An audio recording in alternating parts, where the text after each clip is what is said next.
দাহ করা হয়, তাহলে সেই ব্যক্তিকেও জমদূত স্পর্শ করতে পারবে না। এই জন্য দেখুন আমাদের শ্মশানে কিন্তু তুলসী রাখা হয়। মৃত্যুর পরে দু চোখের মধ্যে তুলসী পত্র দেওয়া হয়। তাই কণ্ঠের তুলসী খুলবেন না, ওটা লগে দিয়ে দিবেন,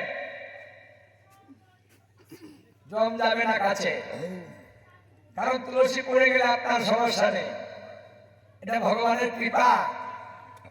কারণ কলিজীব অসংখ্য পাপ করিবে, তাদেরকে কি করে মুক্ত করিব? সহজ বিধান করতে হবে, তার জন্য সহজ বিধান করে দিলেন।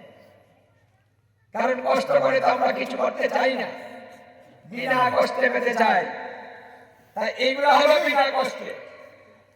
গলায় যদি একটা মালা ধারণ করে, আচ্ছা ও কি আপনাকে জ্বালাবে, কষ্ট দিবে, টাকা চাইবে, ও কিছু চাইবে? ও কোন প্রকার কষ্ট দিবে? দিবে না। তাহলে বিনা কষ্টে শুধু ধারণ করাটাই আমার কাজ, তারপরে সব ফের কাজ, আমার কোনো কাজ নেই। সেই ব্যক্তি জমালয়ে যাবে না, কৃষ্ণ ভক্তি 3 দিন হবে। জীবের জন্য গোবিন্দ অনেক কিছু করেছেন, যেটা আমরা করছি না।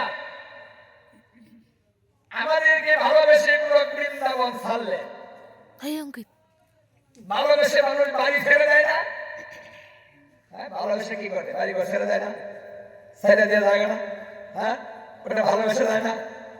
তোমাকে এত ভালোবাসি, বাড়ি ঘর ছেড়ে দিলে আর বাড়িতেই যাবো না।